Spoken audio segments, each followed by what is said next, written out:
In this video, we're going to discuss the linked list class in Java. The linked list class is an implementation of an interface in Java known as the list interface. There are different ways in which Java classifies collections of data, and those are used in different data structures. And there are three main groups or classifications in Java, and those are called lists, sets, and maps. So there is an interface that provides the specifications for what in Java is known as a list. So let's take a look at this interface so we have a better understanding of what the linked list class is going to implement.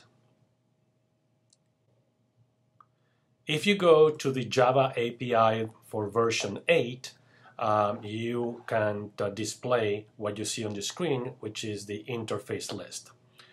You probably are used to seeing the word class in here, and that's what happens most of the time, but Java also specifies something which is an interface. An interface is not an implementation, it doesn't provide code, it's just like a blueprint. It provides a set of instructions, a guidance for a user to build something any way you want.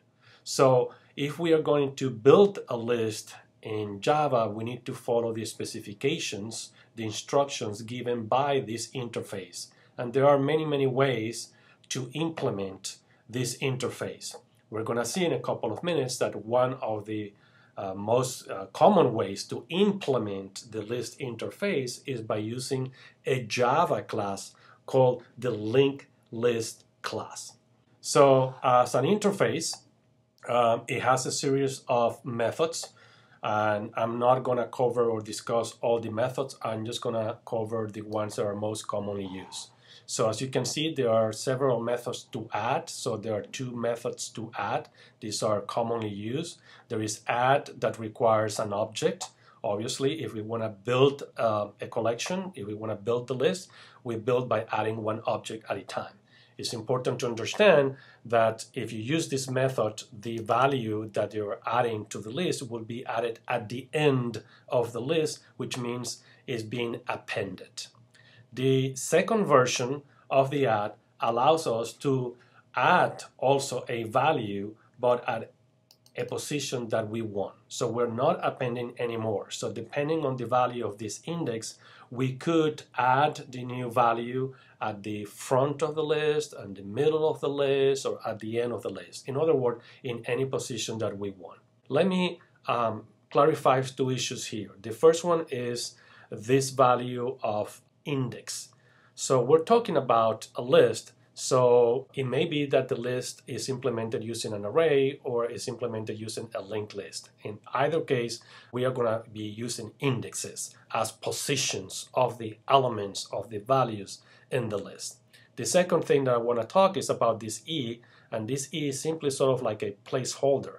That means that we can add any object that we want to the list. So eventually in the implementation, this E is going to be replaced by the type of the object. So if we have a collection of strings, we will not see the letter E, we will see the word string.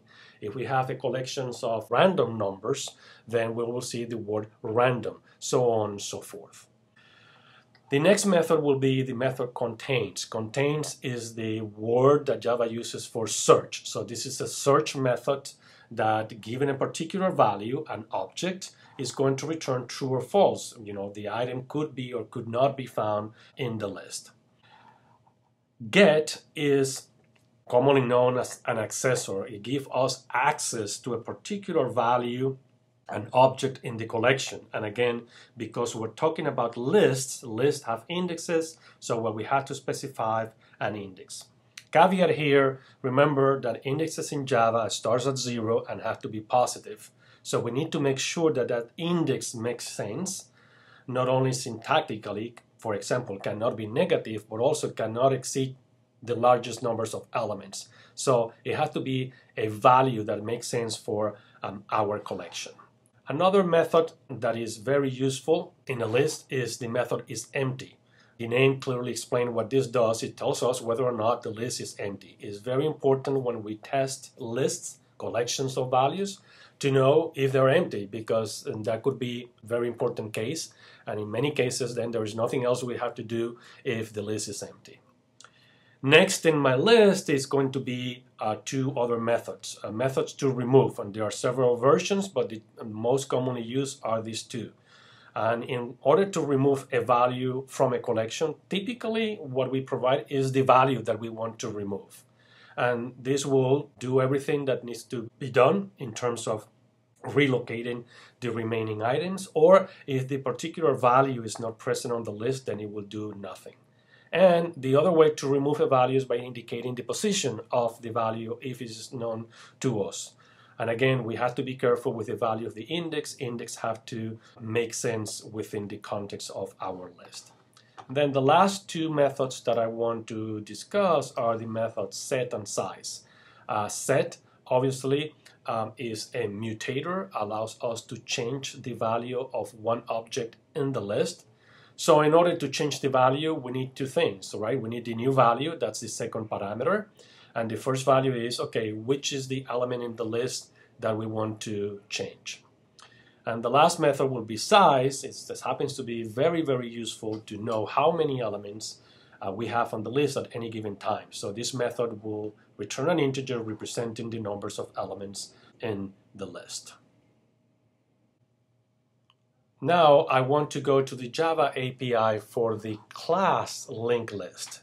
So as any other class, this provides an implementation. It provides the implementation to the interface list that we just discussed. So you're going to see that the methods are called the same. It has the same signature. In other words, every method that this class implements not only has to follow the specifications, the instructions that we just discussed, but having the same signature for every method means that the methods have to have the same name, the same name and order of parameters, and it has to return also the same value. So I'm going to discuss specifically the same methods that we just discussed for the interface.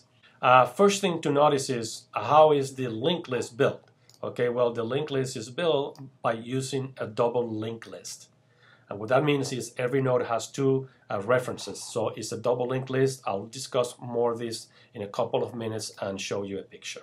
Like any other class in Java, it will have a constructor. So the linked list is the constructor without the parameters, is the default constructors, and this is commonly used.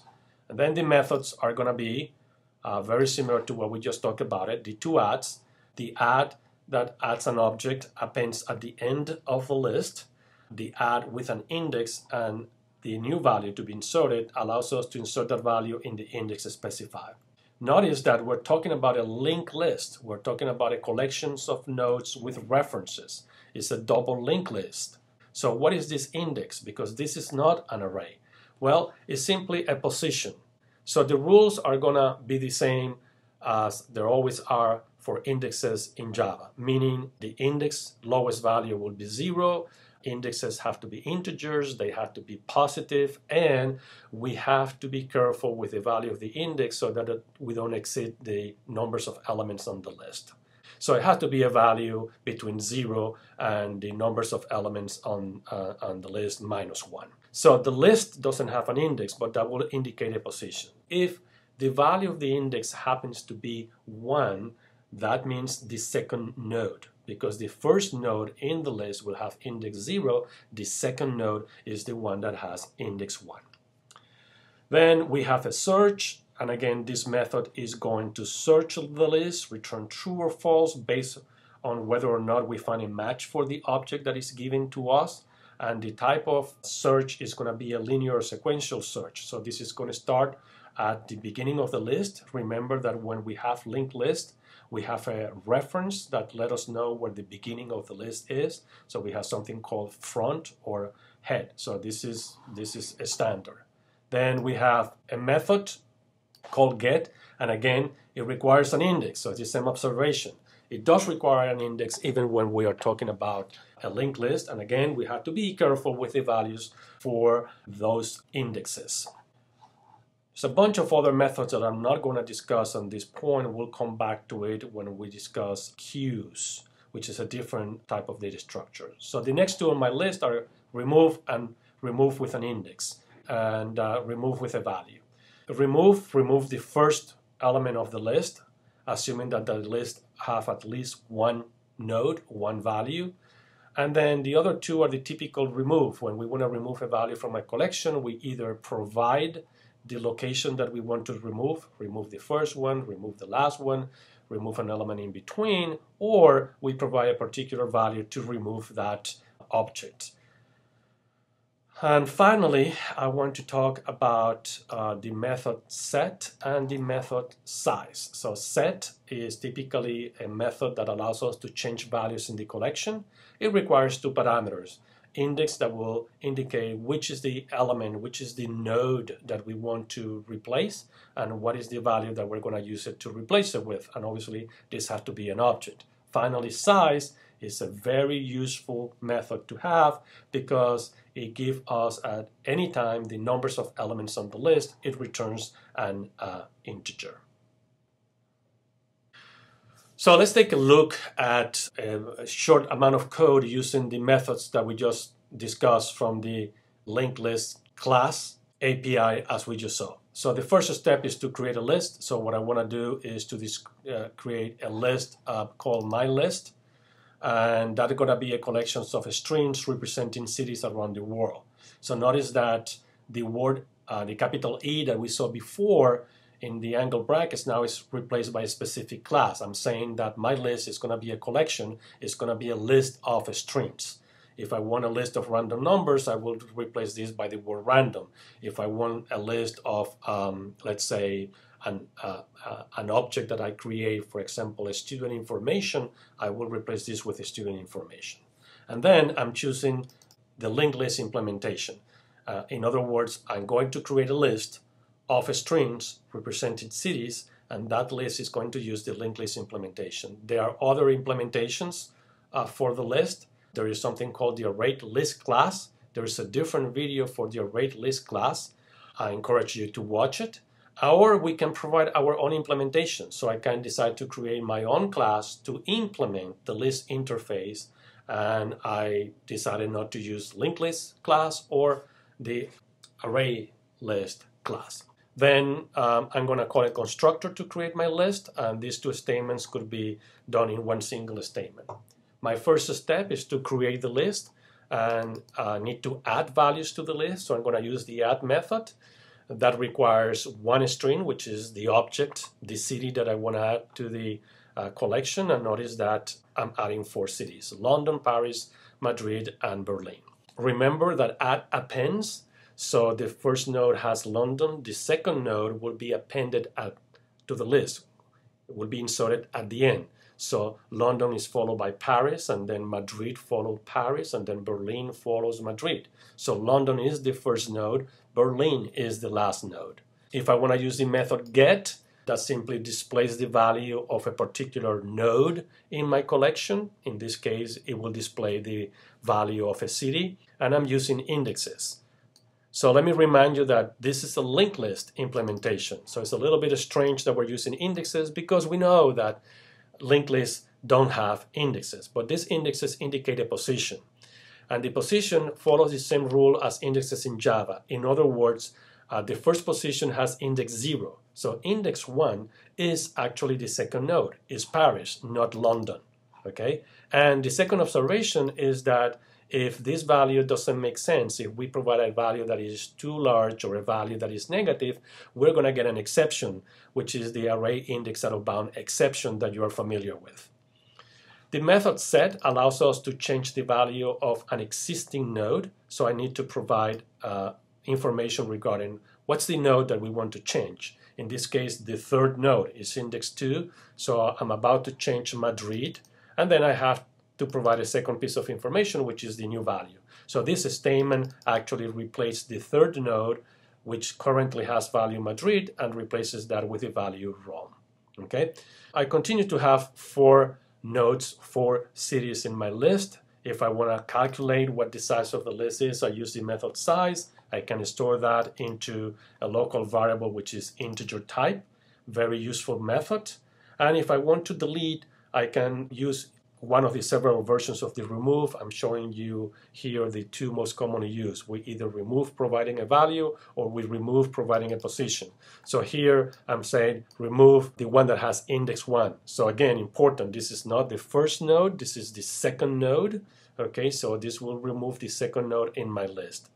And with any other search, if I try to remove something that doesn't exist, nothing happens. The list is not altered. In this case, I'm trying to remove New York. Well, New York is not a value that I added, so the list will not be modified. Finally, I want to show you how to add at any position, so not just at the end. So we provide the position, so 0 means at the beginning. So this is going to insert a node with the value New York at the beginning of the list.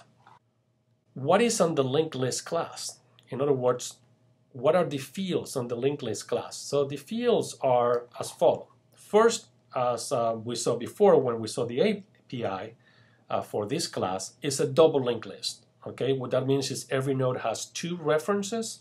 Most of the time we're used to what is called a single linked list or just a linked list, and that means every node has only 1 reference called next. A double linked list has 2 references, next and previous. Next is a reference to the node that follows. Previous is a reference to the node that precedes the current node. In addition to that, we have 2 external references. We have a reference that let us know where the first node or the beginning of the list is. This is typically known as front. You may see other implementations that use the word head, but the bottom line is this is a reference to the first node. And that's typically what happens in any linked list. But because we have a double linked list, we have a second reference, a reference that let us know where the last node is. So it's very important that this is a double linked list. So if we are sitting at a particular node, we can move down the list, okay, to the right, or up the list to the left, because we have next and previous references. And it's very easy to determine where the beginning of the list is and where the end of the list is, because we have front and tail. And finally, also very, very useful and very important, there is a field which is an integer, and that integer contains the numbers of elements in the list at any given time. This is, as you're about to see, very important to improve the efficiency of the operations on the linked list. I'm going to show you a picture of what I just discussed. Is not an accurate picture of the linked list class, but it gives you a pretty good idea of what is in it. Okay, so the first thing to realize is that we have a double linked list. Okay, every node has 2 references. One is called next, as we are used to, probably, and one is previous. And then the first node, because this is the first node, it has a reference that points to the second node, and previous is set to null. The last node has a previous that refers to the next to the last node, but the next is set to null because that's the last one. Okay, so double linked list with next and previous references for every node. Then we have 2 external references, which are these 2 arrows. So typically we need to know where the front of the list is, but now we have a second references, which is still called the tail or the back, that let us know where the last node is. And finally, we have a counter that let us know the numbers of elements. So that's an integer field that keeps track of the numbers of elements. So when we do a remove or when we do an add, well, we're modifying the list, we're adding a node, we're removing a node, that field, numbers of elements, gets updated automatically. Very important to know that. So keep this picture in mind every time that you see a list being built with a linked list class. Remember this picture because it's very important. So let's do some analysis of the running times of the different methods, and let's keep that picture there for a while. Size, okay? Normally, we would think that in order to know the size of a linked list, we have to traverse the list going 1 node at a time, counting 1 by 1.